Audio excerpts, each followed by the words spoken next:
अथ ईश्वर प्रतिपादन स्तोत्रम. नंदीश्वर श्री विष्णु संवादे. श्री गुरुभ्यो नमः. हरि ओम.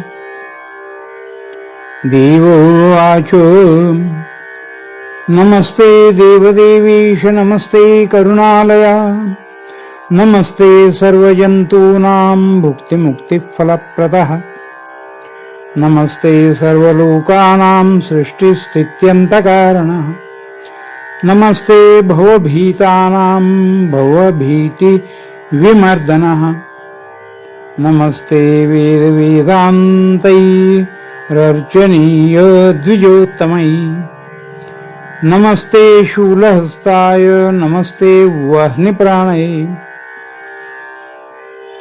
नमस्ते विश्वनाथाय नमस्ते विश्वयोनये नमस्ते नीलकंठाय नमस्ते कृत्तिवाससे नमस्ते सोमरूपाय नमस्ते सूर्यरूपिणे नमस्ते वाह्निरूपाय नमस्ते जलरूपिणे नमस्ते भूमिरूपाय नमस्ते वायुमूर्तये नमस्ते व्योमरूपाय नमस्ते ह्यात्मरूपिणे नमस्ते सत्यरूपाय नमस्ते सत्यरूपिणे नमस्ते बोधरूपाय नमस्ते बोधरूपिणे नमस्ते सुखरूपाय नमस्ते सुखरूपिणे नमस्ते पूर्णरूपाय नमस्ते पूर्णरूपिणे नमस्ते ब्रह्मरूपाय नमस्ते ब्रह्मरूपिणे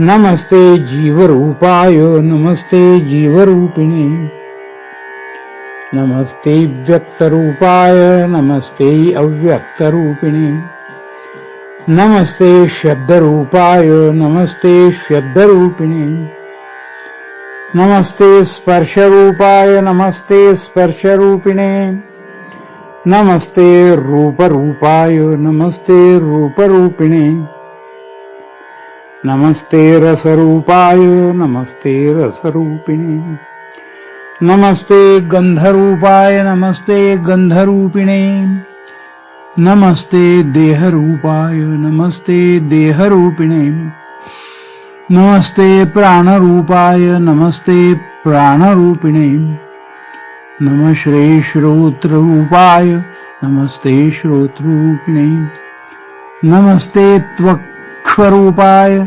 नमस्ते त्वक्ष्वरूपिणे नमस्ते दृष्टिरूपाय नमस्ते दृष्टिरूपिणे नमस्ते रसनारूप नमस्ते रसनात्मने नमस्ते घ्राणरूपाय नमस्ते घ्राणरूपिणे नमस्ते पादरूपाय नमस्ते पादरूपिणे नमस्ते पाणिरूपाय नमस्ते पाणिरूपिणे नमस्ते वाक्स्वरूपाय नमस्ते वाक्स्वरूपिणे नमस्ते लिंगरूपाय नमस्ते लिंगरूपिणे नमस्ते पायुरूपाय नमस्ते पायुरूपिणे नमस्ते चित्तरूपाय नमस्ते चित्तरूपिणे नमस्ते मातृरूपाय नमस्ते मातृरूपिणे नमस्ते मानरूपाय नमस्ते मानरूपिणे